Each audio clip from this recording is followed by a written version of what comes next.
have the pointer today. One of the doctors took it by mistake, the one who had the resource yesterday, so we don't have it, but I will use this. I will be standing here, I will move there, come back here, and we will see how we can manage. But it is going to be an interesting talk. Assalamu alaikum. Bismillahir Rahmanir Rahim. Before we start, so I'm going to talk about the anatomical positions and the various anatomical terms which we use. You come across different anatomical terms, right, when you are reading. So I will just go through those anatomical terms, and then we will talk about the planes and axes, and then we will talk about the different movements at the joints. So let us start.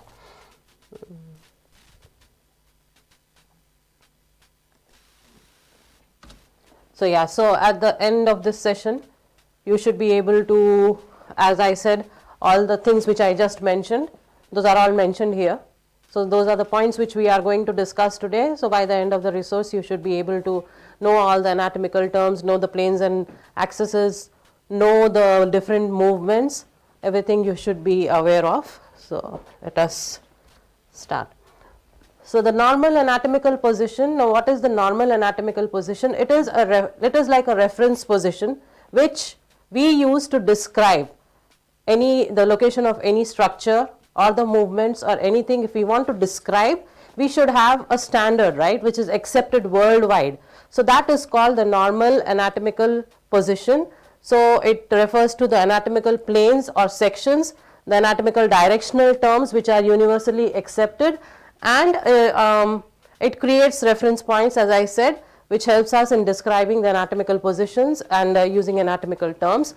So the normal anatomical position will be, do you have any idea?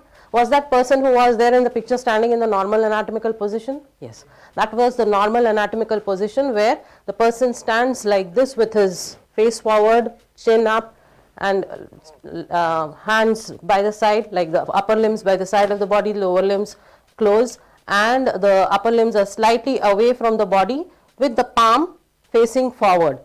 Okay, so this is the normal anatomical position, and you see this lady, she is standing with the normal anatomical position. So the feet, the toes, the nails of the toes should be pointing forwards, and the nails of the fingers will be backwards, because we are standing like this. So this is the normal anatomical position. So whenever we are describing any anatomical terms, we are referring to that normal anatomical position. Okay.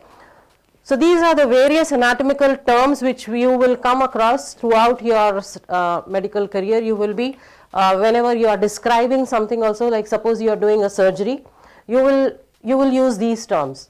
Whenever you want to describe something in the body, you will use these terms, like distal, proximal, superior, inferior, like that. And whenever you want to say the relation of a particular organ, now you will be doing systemic anatomy, right? You will start doing systemic anatomy. So whenever you have a number of relations, like suppose you are talking about the liver. So the liver has a number of relations. Anteriorly it will have something, posteriorly. So you should be aware of these terms. So let us go through these terms quickly. So coming to the laterality, you have unilateral and bilateral.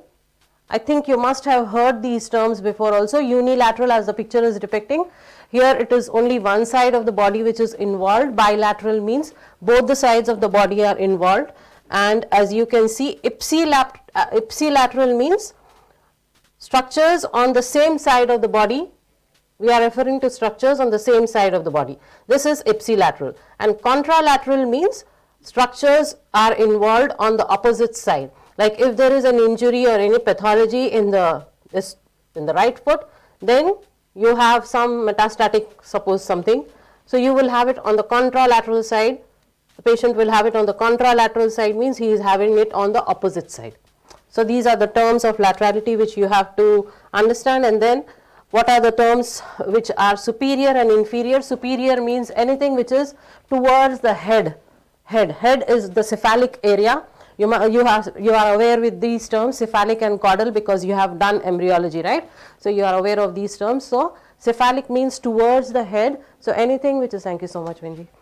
Thank you. Is it working? I put battery there. Okay.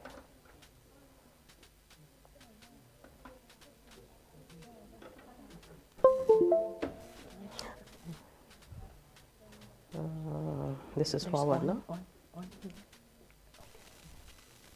This one you work from my office? Yes, that one. The one with this.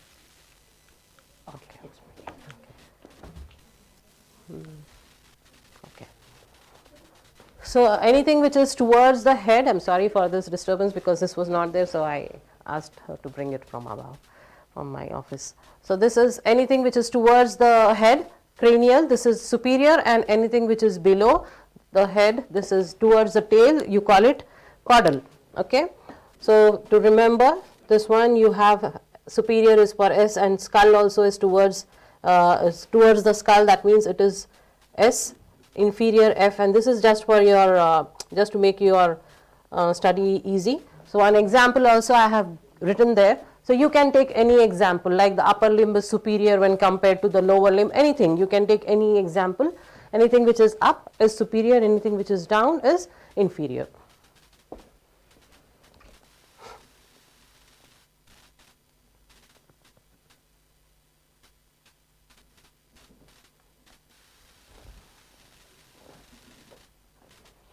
Okay. Then coming to these terms, anterior, posterior. Anterior means, anterior can also be called ventral and posterior can also be called dorsal. So when I say anything is anterior to a structure, okay, I mean it is in front of that structure. Okay. If I say something is behind a structure or posterior or dorsal, okay, the anterior or ventral and posterior is towards the back, which is dorsal. And like an example, the nose is on the ventral side of the body. The nose is on the ventral side of the body, right? So it is on the anterior side of the face. Then you have this surface of the hand, which is called palmar surface, okay, and the foot, the sole of the foot is called plantar surface, and the opposite of it, where you have the skin, the exposed part of the skin, you call it dorsal surface. So this part of the hand, you call it palmar surface, this is the dorsal surface. Similarly, the foot also, where the sole is, you call it the plantar surface, and the opposite side you call it dorsal surface. So this is some terminology. And then you have midline, as the word itself is suggesting, something, an imaginary line which is passing through the center of the body is the midline. Yeah. And then all the structures which you describe towards the midline are medially placed in the body, and any structure which is away from the midline, you call it lateral. Like for example, if you take the example I have mentioned there, if you are, this is an anatomical position, right? So the little finger is towards the midline when compared to the thumb, right? So we say that the little finger is medial to the thumb. Anything you can take like that. The eyes are on the medial side of the face when compared to the ears, because the ears are far away from the midline. So this is this you have to understand. And then proximal and distal. Now we have skeleton in our body, right?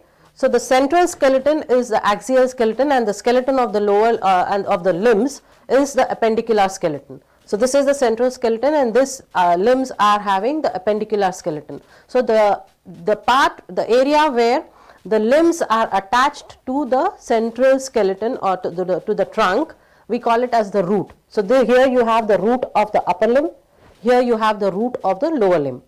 Okay, so every organ also will have its root. Okay, so any structure which is towards the root of that particular structure which we are describing, we call it proximal, and any structure which is away from the root, you call it distal. Okay, as like the fingers are distal when compared to the arm. Now this upper limb has arm, forearm and hand, right? The most distal structure is the fingers or the digits. So like that.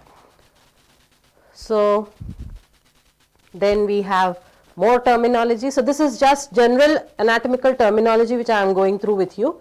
So you have, when you are reading anatomy, you will read the relations superficial and deep also. What is superficial and what is deep? Anything superficial means which is towards the surface or the skin, and anything which is towards the core of your body is deep, right?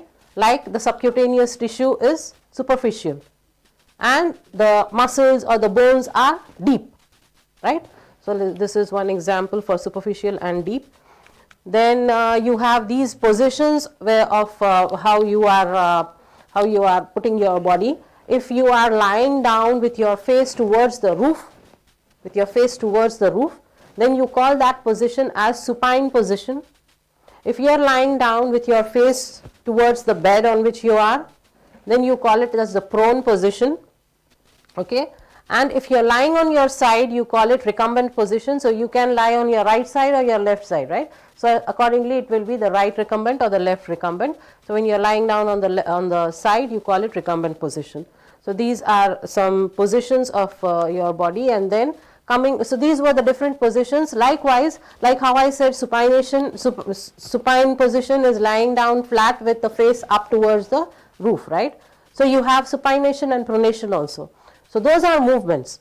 That is not position, but those are movements. It comes under movements. So let us see the movements now. So you have different movements at the joints.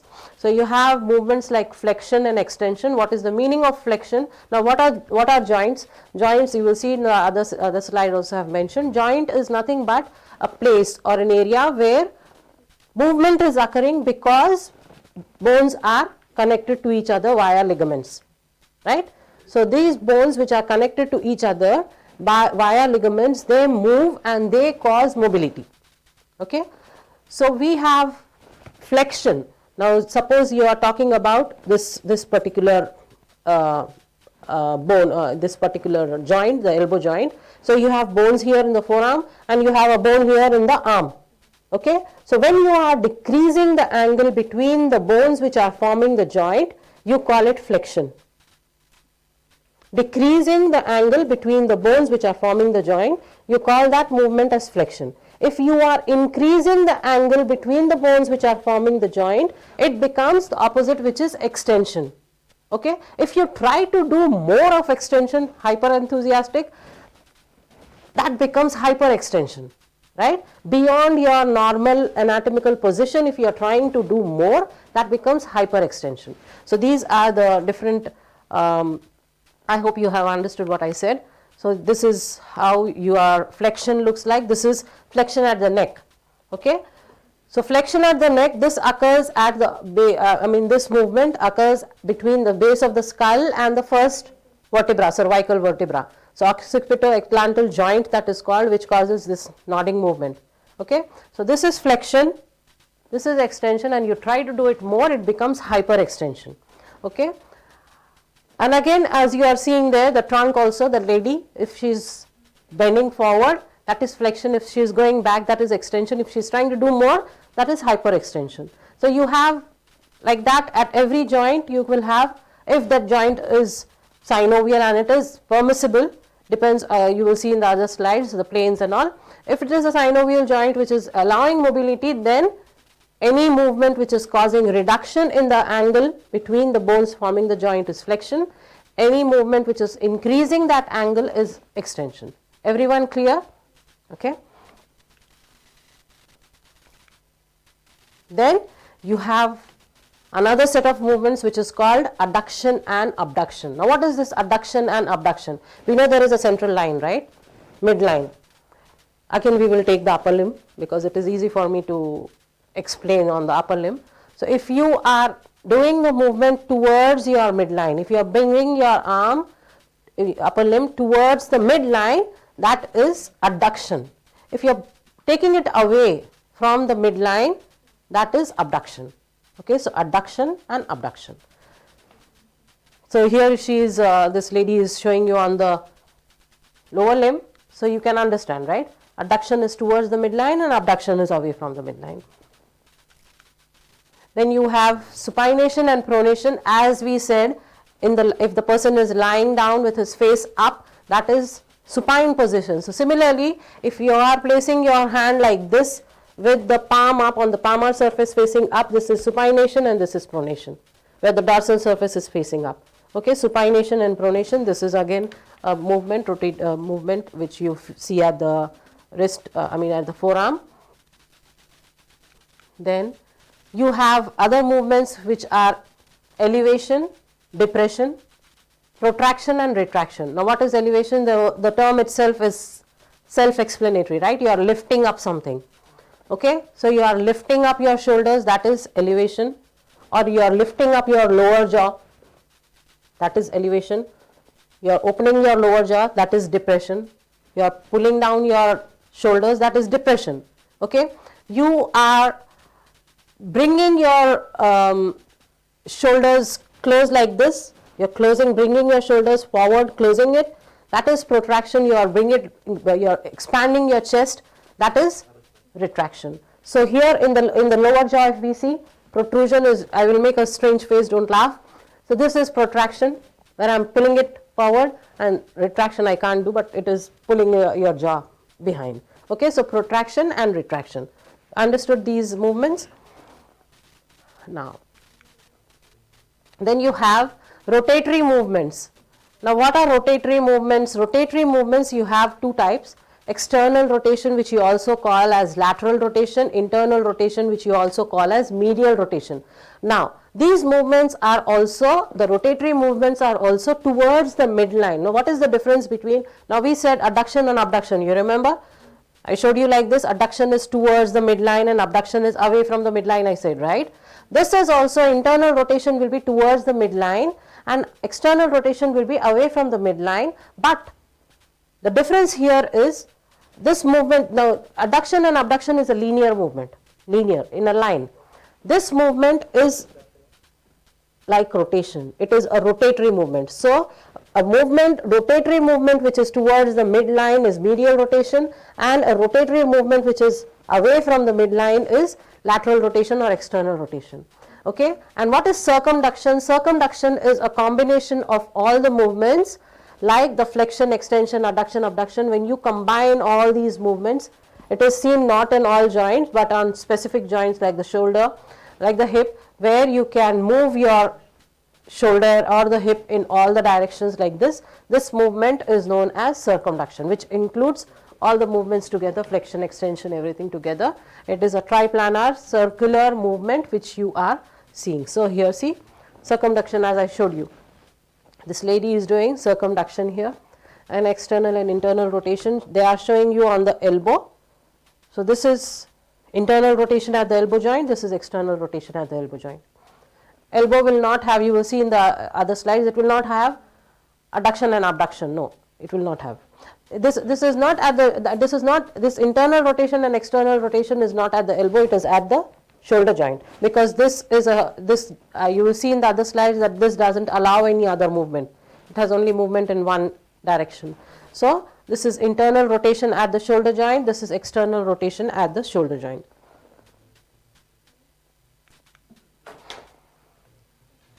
Now, this is lateral flexion. So, as you can see, when you are doing your head like this, you saw this movement, nodding, this movement, and I said that this movement is at the base of the skull and the first cervical vertebra. So, occipito-atlantal joint, you have this movement, and this nodding movement is, this is yes and this is no, we call it yes and no movements. So, yes movement is at the atlanto-occipital and no movement is at the atlanto-axial, the first and the second cervical vertebrae, this one. So, you should know when you are reading, you should know the names of the joints also.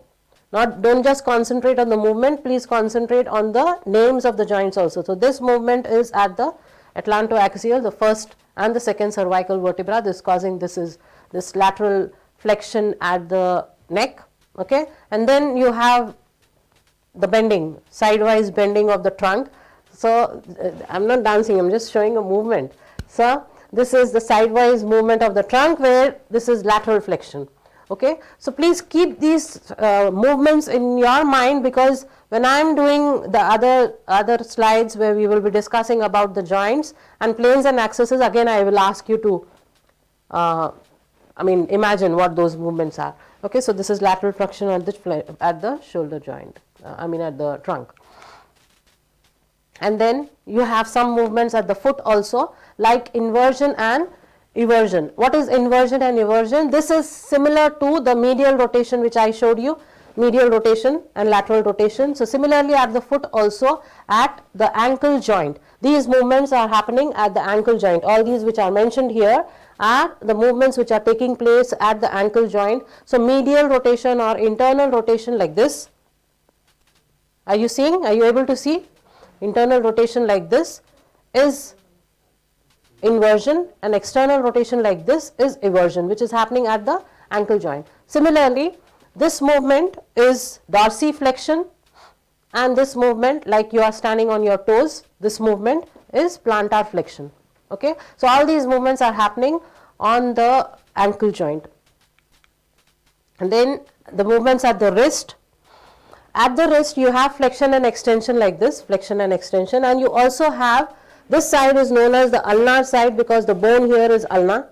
Okay, and this is the radial side, the bone here is the radius. So this is radial deviation and this is ulnar deviation. So these movements also you have at the wrist joint. Okay, like saying bye bye. So you have radial deviation and ulnar deviation. This is flexion and extension at the wrist joint. And then coming to more movements at the fingers. Okay, so now at the fingers, you can expand your fingers like this, but if you notice, this finger is not moving at all. This one, the middle one, is not moving at all. So this, all these fingers will spread out with reference. This is as an axis. This is acting like an axis. Okay, as a reference axis. So all the fingers are moving away from the middle finger. So this movement of the other fingers away from the middle finger is abduction of fingers, and movement of the fingers towards the middle finger is adduction of fingers. And you also have flexion of the fingers, right, and extension. So this is flexion, this is extension, this is abduction, and this is adduction at the fingers. This is flexion, no? The normal position is extension. Hyperextension is, yeah, this is hyperextension. Okay, this is hyperextension, but this normal is extension. This one is flexion. Then you have movements of the thumb. So movements of the thumb also. Now this particular slide you might not understand at this point. So I am saying it very clearly. I have put it here because I was discussing about the movements of the thumb, so movements of the fingers, so I kept the thumb also along with the fingers, but you might not have, I mean, you will not understand the plane part where I have written the planes, you will not understand now, but after we have discussed the planes and all, you will understand that. Okay, so just now, for now, you just see what I am doing. For the thumb, like this, if you are taking your thumb like this towards the little finger, not touching the tip of the finger but at the base of the little finger, this is flexion of the thumb. Okay, this is flexion of the thumb. Away from the little finger, this is extension of the thumb. Okay, this is flexion and this is extension. So normally if you are placing like this, this is extension, and this is flexion. Okay, adduction is bringing your thumb towards this metacarpal, the second metacarpal. This is adduction and this is abduction. Okay, this is adduction and this is abduction. This is flexion and this is extension. Okay, I have a video. I don't think, I'm not sure it will work or not, but I have a video. Forget these planes and all, you will understand later, as I said. And you have, I have a video after that. I will show, if that video is not working, I will show you on my hand. Okay. Then we have another special movement at the thumb, okay, which is known as opposition. What is this opposition? You can see, we do this zikr, we do, right? We read it, subhanallah, subhanallah, subhanallah, whatever, right? So we do it like this. We are able to touch the thumb, the tip of the thumb everywhere. Everywhere we are able to touch, right? On all the other tips. This only human beings can do. The monkey cannot do it. Though the monkey is next to, I mean, cousin, right? But monkeys cannot do it, humans can do it. Why? Because we have a special joint here.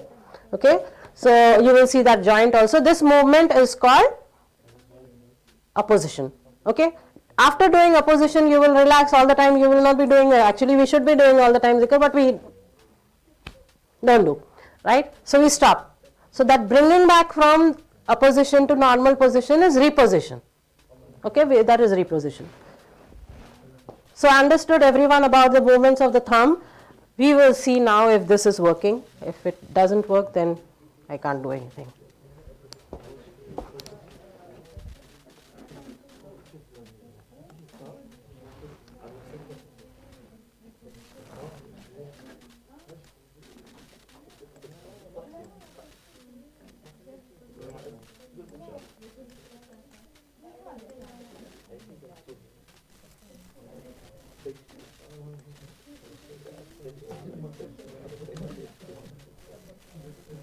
The first carpometacarpal joint permits 5 different movements of the thumb: abduction, adduction, extension, flexion, and also opposition. The other one is reposition, which I said. Are you? Did you understand? Or you want me to show it again? Anyway, it will be in your slides. You can see the other things are starting. Let me close this. So yeah, you have this slide. You have the link here. You can see the link later. So again, this thumb, the thumb. If you are bringing towards the base of your little finger, this is flexion. Put it back normally, this is extension. Okay, bring it, this is the first metacarpal bone here, this is the second one, right? You bring it here towards the second metacarpal bone, this is adduction. And take it away from it like this is abduction. This is all a position, bringing it back to normal position is reposition. Okay.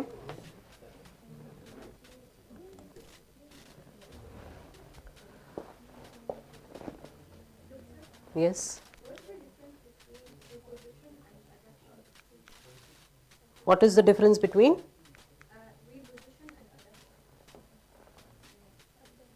Reposition is just the normal position. It is actually, it is not a movement as such, but it is just normally bringing it back to our normal position, which looks like extension. Extension, which looks like extension. Okay. Abduction is this. This. Adduction is this, like this, right? This, like this or like this, towards this, this is adduction. Okay, bringing it like this is abduction. This is flexion, and the normal position is like extension or reposition, which is, okay. So now we have finished all our terminology, the general terminology which you will come across. Anatomical terms we have finished. All the movements which happen at different joints you have finished. Now let us understand the planes and axes. So now this is this part, the planes and axes, you might find a little bit interesting, confusing. So let us see how, let me see how you will understand and how best I can make you understand. So planes are imaginary surfaces. Okay, they are passing imaginary surfaces which we are imagining for our convenience to understand the structures in our body. Okay, we are imagining that certain surfaces, imaginary surfaces, are passing through our body like this, or like this, or like this, or obliquely like this, imagining. Okay, so these imaginary surfaces which are passing through the body, which makes our study easy because it becomes a reference plane, we call it as planes. Okay, and these planes, what else is written here? Okay, so it gives a 3-dimensional image also, so to better understand our study. So these planes are of 3 major types. You have oblique also, but these are the 3 major planes which you have: the sagittal plane, the transverse plane, and the frontal plane. Now what are these planes? As I said, these are big surfaces, imaginary surfaces which are passing, which we are imagining that they are passing through the body. Even the CT scans and the MRIs which are done using, you must have seen, have you seen the report of MRI or CT? It is at different levels, right? And they have a image also, maybe I have it in my picture, in my slides, I forgot. Okay, so So it is done at different levels, MRIs and all, to give us a better, so that we don't miss any pathology anywhere at any level. Okay. So now let us discuss what is the sagittal plane. So now these are the three basic planes. Every plane I will go through in detail. So first coming to through the, again these are different planes. This is a different picture which is showing you the planes. Okay. So this one is the sagittal plane, the purple one. This one, the green one, is the coronal plane, and this one is the transverse plane. Let us see each plane in detail. So the sagittal plane is a vertical plane which will pass through the body, which we are imagining that it is passing through the body like this. Okay, antero-posterior, it is passing through the body. This is anterior part, right, front and posterior. So this plane is passing through the body vertically in an antero-posterior direction. That is why this plane is also called the antero-posterior plane, and it divides the body into right and left parts. Okay. If this plane, there are two kinds of sagittal planes again. If the plane, sagittal plane, is passing through the center of the body, you call it median plane or the midline plane. Okay, mid-sagittal plane or median plane you call it. If it is passing through the center of the body, because it is passing through the center of the body, it will divide the body into two equal halves, right and left equal halves. Now suppose you have another plane which is passing, you might have many such imaginary planes, right? So you have another plane like this which is passing parallel to this central line, to the mid-sagittal plane. So you call it parasagittal plane. So you can have the parasagittal plane anywhere here. Okay, so this is the central mid-sagittal plane or median plane, and this is the parasagittal plane anywhere. Okay, so this is an antero-posterior plane passing through the body vertically. Then you have another plane, so all this is mentioned here, and just for you to understand, sagittal plane, S is for sagittal. Now if you are now suppose you are slicing my body like this, you are cutting it. So what will you see? You will see all the structures. Now you got two parts. Now suppose an orange or an apple, if you are cutting it through like this, so you get two parts, and you will see the side of this apple, the side of this apple, right? Similarly, if your body is being sliced like this, you will see the side of all the, from this side and from this side. So sagittal is S and the side view is also S. Then you have another plane which is known as the frontal plane. So what is frontal plane? If you are imagining that the body is being cut like this, okay, like this. So that plane is known as the frontal plane or the coronal plane. Okay, and this will divide. Now if you are slicing your body like this, so you will be dividing your body into an anterior part and a posterior part, right? So it divides the body into front and back regions, portions. So this is the frontal plane or coronal plane. And then as a hint, frontal is for F and it gives you the front view. Now if you are cutting it like this, you will see what is on this side, right? So it gives you a front view. And then you have another plane which is known as the transverse plane. So if you are imagining that your body, you have an imaginary surface or a plane which is passing through the body like this, horizontally. Okay, so what will happen? You are dividing the body into an upper part and a lower part, superior and inferior. And what will you see? If you are seeing now, if you are slicing me like this and you are seeing from below, you will see the front, you will see the top part, right, of me. So this is the transverse plane which will give you a top view. So this is just a hint for you to remember. So it is also called the horizontal plane. So clear everyone about the three major planes. What is this plane? Sagittal plane or antero-posterior plane. This one is the frontal or the coronal plane. Another way how you can remember it is, if you have a little bit of idea of the skull bones and the sutures of the skull bones, this bone is called the frontal bone and the suture here is called the coronal suture, which looks like a C. Okay, so through that, if you are imagining in the line, that is the frontal plane and then you have the transverse or horizontal. That is very simple to imagine, right? It is just transverse like this. Then coming to, so everyone clear about the planes. Now we go to axes. Now, what did I tell you about the planes? I said planes are imaginary surfaces. Now, what is the difference between plane and axis? That was a surface, a big surface. Axis is a line. Huh? One dimension, and it is a line. Okay, imaginary line. Usually we describe axes at places where we have movements, that is joints. Okay, planes you can describe or you can imagine planes anywhere, but axis you imagine particularly at the places where there is movement, that is joints.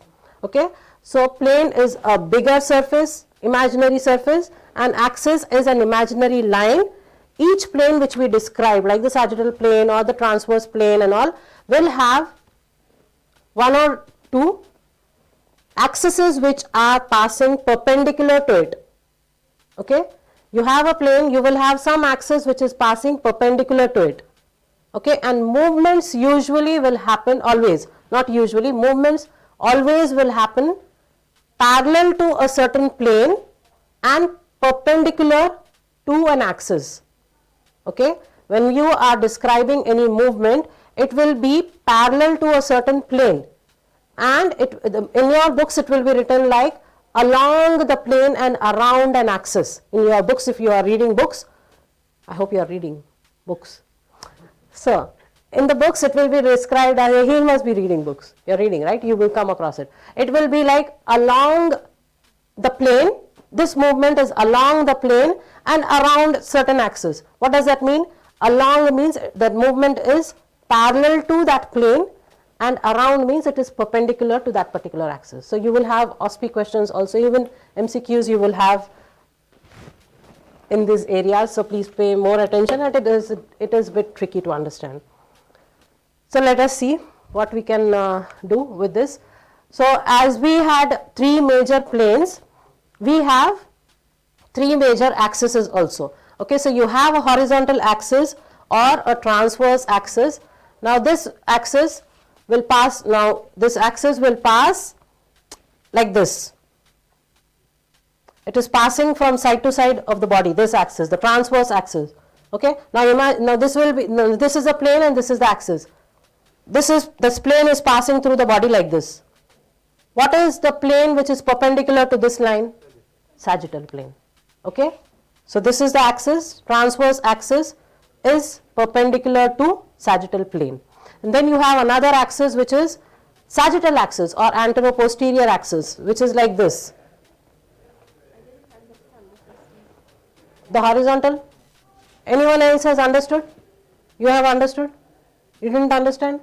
Many of you didn't understand what I said? You understood? Can you explain? Okay, so the axis comes in this way. Yeah. And it will be perpendicular to the horizontal axis. Plane.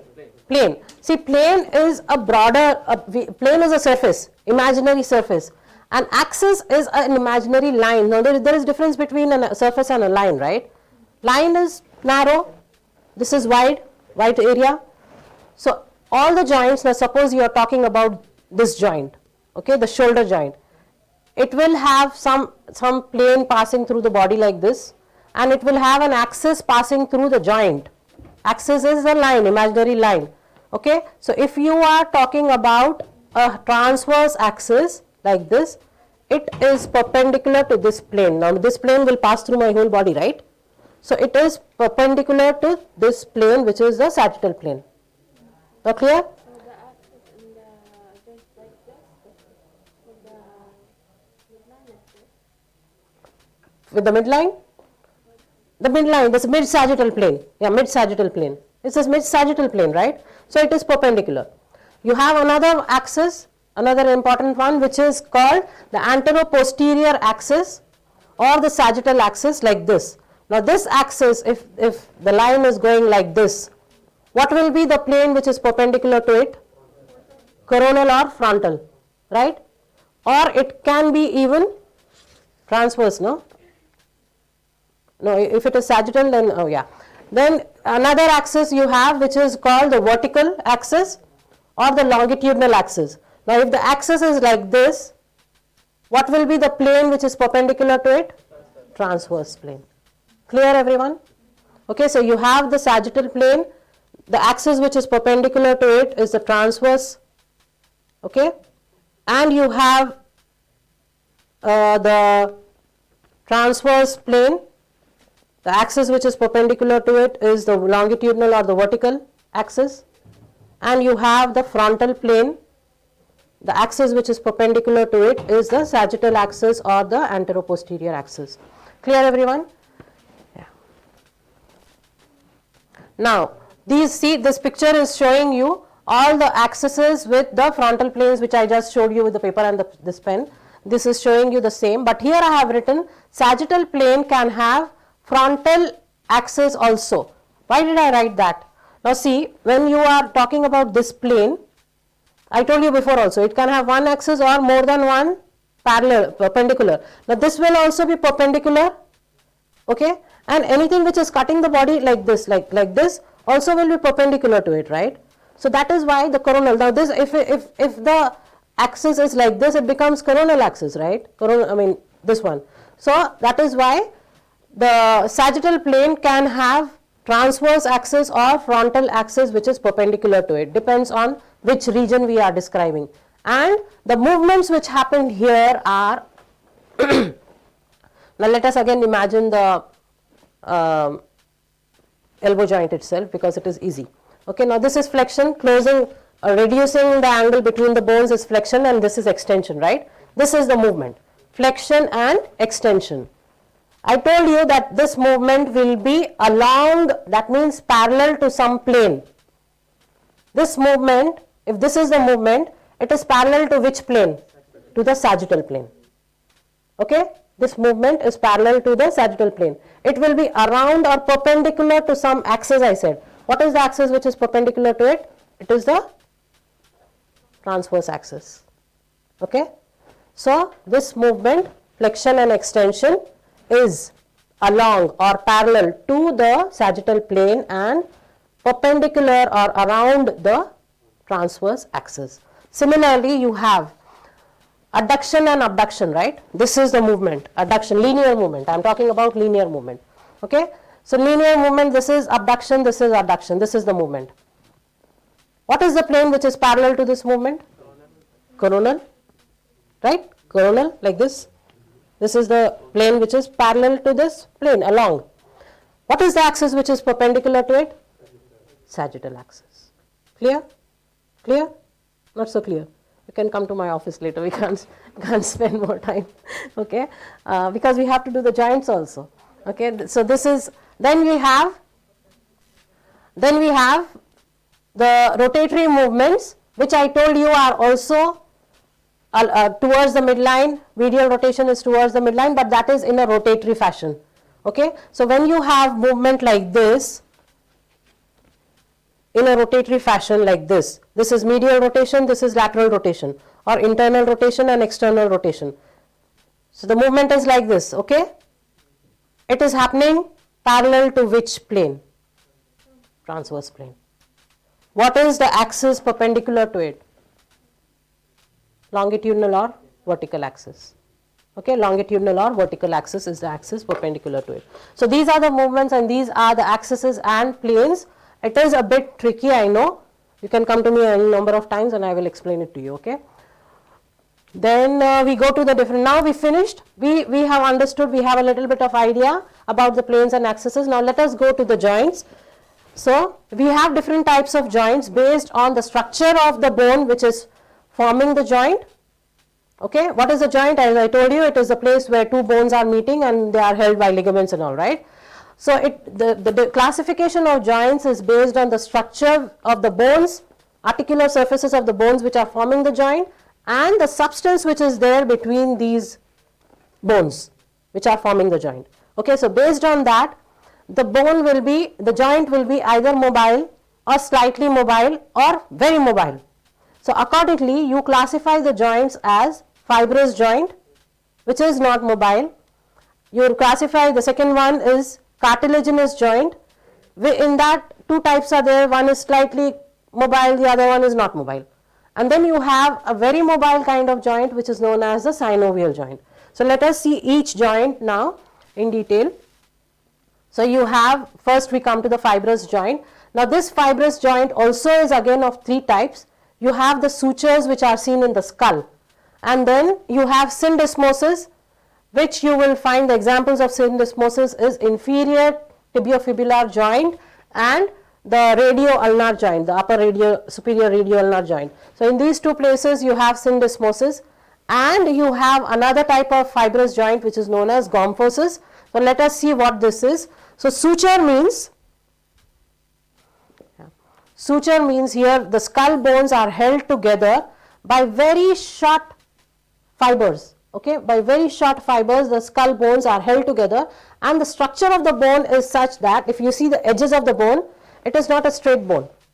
It is like this, like a saw. So so one bone is having edges like this, the other bone is also having edges like this, they fit into each other. Okay, and this is held together by very short fibers. So this becomes a immobile joint in elderly. In childhood, when the child is born, when the baby is being born, we hold the baby very carefully and we don't let the baby hit his head, right? Why do we do that? And if you must have, if you haven't done, do it now, just touch the bones of the baby's head.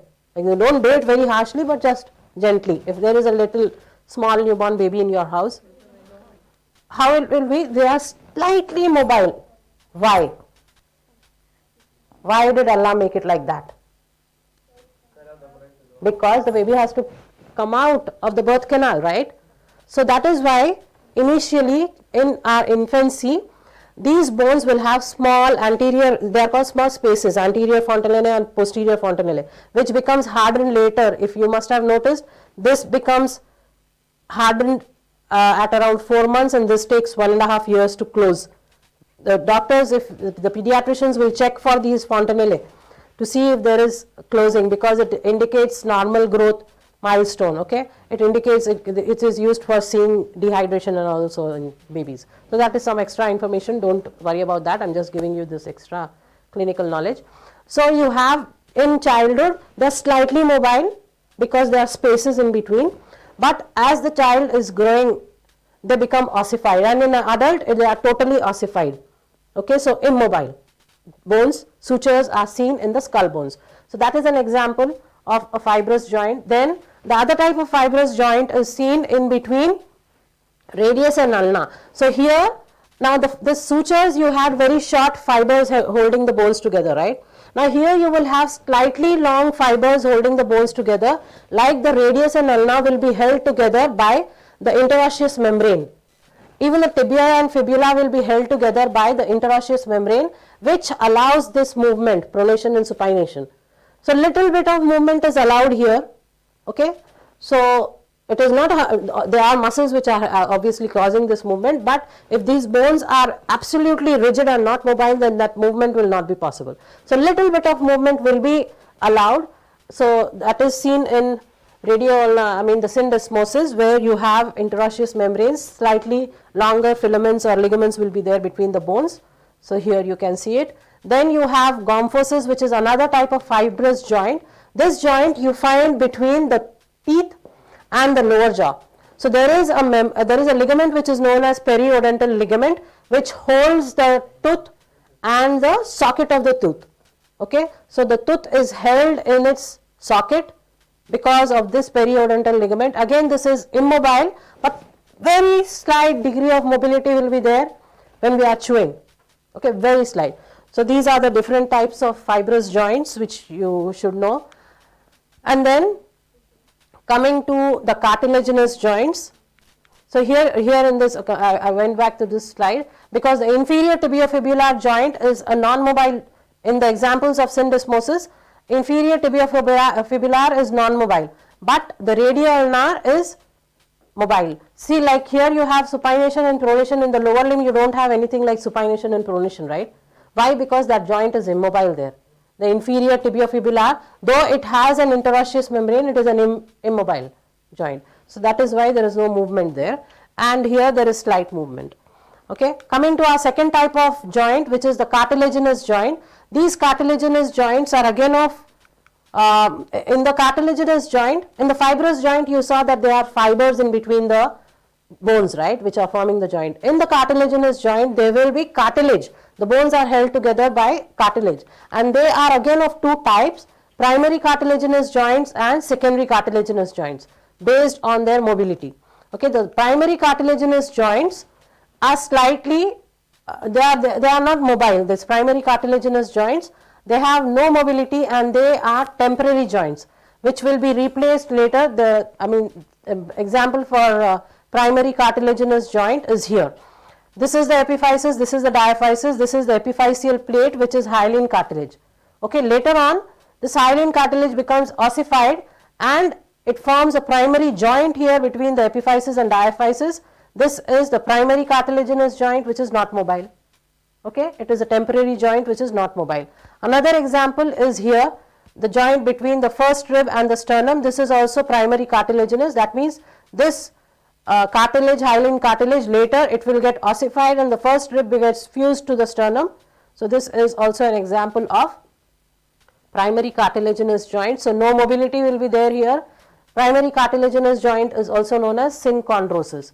And then you have the second type of cartilaginous joint, which is known as secondary cartilaginous joint. This secondary cartilaginous joint, you find it usually in the center of the body. Okay, usually you find the secondary cartilaginous joint. There will be exceptions, but mostly they will be towards the center of the body, and they allow little mobility. Okay, they are permanent joints which allow little mobility. Best example for this is the symphysis pubis. The two pubic bones, the pelvic bone has pubis, right, and they are held together by the symphysis pubis. So what is the advantage of having a secondary cartilaginous joint here in this region? No friction for labor. Yes, the baby has to pass out again, right? You just cannot imagine Allah's creation for everything. There is a reason why it is like that, you know. If you sit to imagine, yeah, it is. So you have the secondary cartilaginous joints in which the bones are held. Do you remember what was the primary cartilaginous joint having between the bones? It was having hyaline cartilage. What was the fibrous joint having? It was having fibers, either short or long. This was having fibers. Now this secondary cartilaginous joint will have fibrocartilaginous structure, plate of fibrocartilaginous plate will be there between the bones, and very little mobility will be there, and it is towards the midline, towards the center. Examples for this is as I told you, the symphysis pubis and the intervertebral disc. Here also this is fibrocartilaginous, and that is why you are able to bend, and whatever you are able to do, right? So lateral flexion and forward flexion, all these is because this has slight mobility. Okay, then coming to the third type of joints. Are you able to follow what I am saying? I just started from where. Are you able to understand? We are discussing about the different types of joints based on their mobility and structure. So first we discussed about the fibrous joints, which were of again 3, and then we discussed cartilaginous types. We described 2 in that. Now we come to the synovial, which will have many. Okay. Now what is this synovial joint? Fibrous joint was not mobile. Only few examples were there which were mobile. In cartilaginous, you had primary cartilaginous, which was not mobile, secondary, which had little mobility. The synovial joints will have lot of mobility. Okay, they have a lot of mobility. Why? Why do they have a lot of mobility? We will see now. So there are some characteristic features of the synovial joint, like the bones of the bones which are forming the synovial joint, they will be covered by hyaline articular cartilage. They are surrounded by a capsule. The capsule has on the inner side a vascular membrane which is known as synovial membrane, and this synovial membrane will produce a fluid which is known as synovial fluid. Okay, and this synovial fluid will be throughout this capsule, throughout this joint cavity. The synovial fluid will be present, and it acts like a lubricant. It reduces friction, allowing the movement to happen freely. Otherwise, whenever you are moving, you will have sounds. We don't have that, right? We are moving without any sound. Why? Because of the synovial fluid. Okay, and then all these synovial joints will be surrounded by structures which are known as bursae. The bursae also will help in reducing friction. Okay, they act like cushions, they are surrounding the synovial joint. So these are characteristic features of the synovial joint. So as I told you, there are many types of synovial joints. So one by one I will tell you about the different types of synovial joints. So the first one, can I take a little bit of more time after one? So the synovial joint, the first one which I will be describing is the plain synovial joint. Here in the plain synovial joint, the bones which are forming the joint will have flat surfaces. Okay, so when the bones are having flat surfaces like this, the movement will be gliding and sliding, right? The bones are flat, so the movement is gliding and sliding. Examples of the plain synovial joints are these small carpal bones which are there in the hand, or the tarsal bones which are there in the foot, and these in between the metacarpals and the metatarsals also, these joints are also all plain synovial type of joints. Okay, I have written here of the wrist, correct. Okay, and because they are having only this gliding and sliding type of movement, so they have no plane as such. They are the only bones which are having no plane. Okay, then coming to the next type of synovial joint, it is the hinge joint. Now, have you ever heard about the word hinge anywhere? Door, right? Door. So you can open the door only in one direction, no? Usually the door opens in one direction. The hinge joint also is like that. It is called a uniaxial joint. Why? Because the movements will happen only in one direction, one plane. So best example for this, there are many examples, but the best one is the elbow joint and the interphalangeal joints.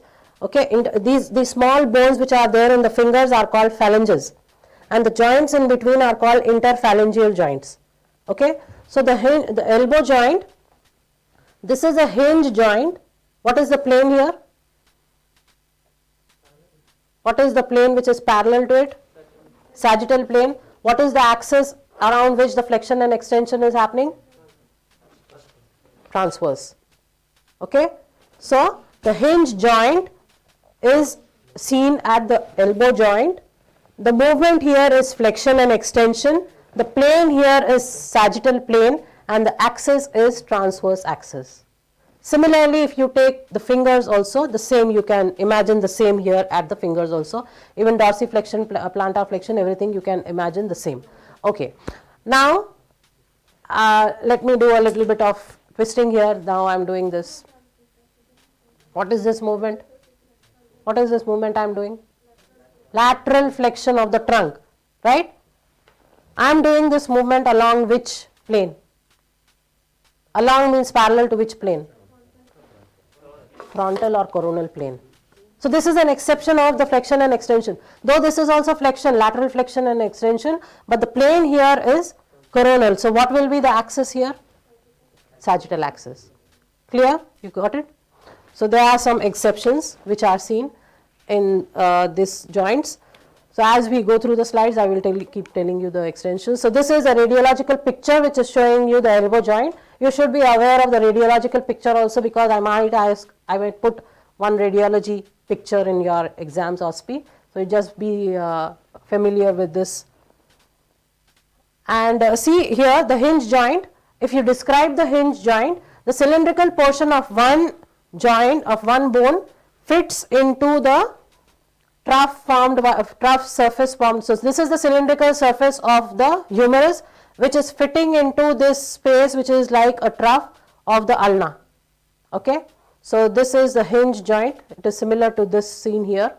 Okay, and next, coming to our next type of synovial joint, which you see, this is also an example of the hinge joint, but again this is an exception. What is the exception here? Knee joint is, if you see the slides, it is written somewhere there that the knee joint is a modified hinge joint. Now why is the knee joint a modified hinge joint? Because at the knee also, now another exception or difference in the knee is, now when you are describing flexion and extension, don't imagine that it is always, flexion is always in the anterior direction. No. See, now if you are talking about the hip joint, this is flexion at the hip joint, which is in anterior direction. Like the shoulder or the elbow, this is an anterior direction. But if you are talking about the knee, what did we say? What was the definition of flexion? Decreasing the angle between the bones forming the joint. Now the knee, what are the bones which are forming the knee? This femur and the bones here, right? Yeah, tibia and fibula. So what will be the decrease in the angle? Back. So the flexion at the knee is, the leg is going back. Here the forearm is coming forward, but here the leg is going back, and this is flexion at the knee, and this is extension at the knee. Okay. So when you are doing this flexion and extension at the knee joint, this is also a hinge joint. That means there is no other major movement here, but there will be slight rotatory movement. Medial rotation and lateral rotation will be accompanying the flexion and extension. Very slight. Okay, so that is the difference between the hinge joint of the knee and the hinge joint of the elbow. In elbow, it is pure hinge, no other movement except flexion and extension. At the knee, the major one is flexion and extension, but there is slight medial rotation and lateral rotation when we are trying to flex or extend. Okay, so that is the difference. I will not go through it because I think I have explained almost all the things here. So yeah, the femoral, there is a joint between the patella and the femur also. This joint is a plain synovial joint, so just remember this is an example of the plain synovial. So you will have only gliding movements there, gliding and sliding movements there. Then yeah, so this is what I just told you, that the flexion and extension, you have pictures here where the flexion and extension is slightly associated with a little degree of medial and lateral rotation. Then coming to another type of synovial joint, which is the pivot type of joint. You can call it pivot, some people call it pivot or pivot, anything, whatever you prefer. So the pivot type of joint, here what do you see? One bone will be rounded, okay, and the other bone will be, one bone will be fitting into the ring of the other bone. Okay, so one bone is like a ring and the other bone holds that ring, like this. Okay, so this is a pivot type of joint. You find the pivot type of joint in the superior radioulnar joint. The example for this pivot type of joint is superior radioulnar joint, and this joint, what did I say this joint is? This movement sidewise, this is at which joint? Atlanto? Not, yeah, atlantoaxial, between the first and the second cervical vertebrae. So atlantoaxial joint, the second vertebra, cervical vertebra, will fit into the first cervical vertebra. You can see the pictures online like this. Okay, so the movement is like a ring is moving in another bone. Okay, so this movement is called pivot type of joint, and this is also a uniaxial movement.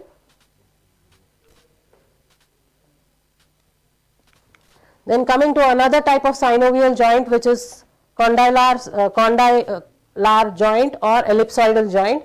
Now what is there here? Both the surfaces will be oval in shape, and one will be a convex, the other will be concave. Okay, so they fit into each other. The examples of this is, you find it here at the metacarpophalangeal joint. Between the metacarpals and the phalanges, you find the ellipsoidal type of joint. And again, this is a biaxial joint which allows movement in two directions, and angular movements are also permitted here. So flexion and extension is the main one, but a little bit of angular movement is also there. So this is an example of like even at the wrist, that is also an example for ellipsoidal joint. So we saw that flexion and extension is there, and radial and ulnar deviation is there, right? So at the wrist. So this is also an example of the condylar type of joint, synovial joint. Then you have saddle type of synovial joints. Saddle type of synovial joints, we saw the different movements which are happening with the thumb, right? Flexion, extension, circumduction, opposition, all these movements. And I told you that only we human beings are able to do this opposition because we have a special type of joint here, which is known as the saddle joint, which you find in the first carpo-metacarpal joint. So the carpals and the metacarpals, the first one, you have the saddle type of joint, and in this joint both the bones will have concavo-convex surface which will fit into one another, and the example for this is the first carpometacarpal joint, saddle joint. Then there is another joint, synovial joint, which is the ball and socket type of joint. Can you give me an example for this? Shoulder or hip. So one bone is like a ball, then the other bone is forming a socket for it. Okay, so the ball will fit into the socket, and the degree of mobility is more, it is a multi-axial type of joint. So examples you have already said, shoulder and hip joint. Another type, so you are seeing here, this is the shoulder joint and this is the radiological image of the same. So please go through the radiological image also. This is the head of the femur which is fitting into the, this is the acetabular cavity, this is the shoulder, this is the hip. Okay. Now another type of synovial, I told you before only, synovial joints are many, there are many types of synovial. So there is another type of synovial movement which is the gliding movement. I already told you, in plane joints, because the surfaces are flat, the movement will be like this. So that is the gliding type of movement which you find between the intercarpals, and between the carpals and the metacarpals you find this type of joint. And these are the different types of joints which you find in the hand. Okay. So this is something which is, you can revise it, it is just like a revision for you. So 1 and 2, what type of joint? Don't see here. And 1 and 2, which type of joint will be here? Plain synovial. Here the first carpometacarpal, saddle, because it is for the thumb allowing special movements. Here ellipsoidal. Okay, and between the phalanges only one type of movement is there, flexion and extension, so it is hinge. So just go through it, it is a revision for you. And then this is also something like a summary of all this. I have finished my resource. Okay, so if you want to leave you can. This is the last few slides are just summaries of the joints, because joints is a heavy load for you, so I have put a summary for all. So these are the different types of synovial joints where you can see the movements, you can see examples of all. So go through it, and this is like a schematic diagram of all the different type of synovial joints. All this is for you to quickly revise, you can go through it. Okay, it's a summary. Again summary of all, and that's it. Thank you. I hope you have understood. I understand that in this resource there are few tricky things, so you can come to my office and get your doubts clear, particularly regarding the planes and axes, how to relate it to the joints.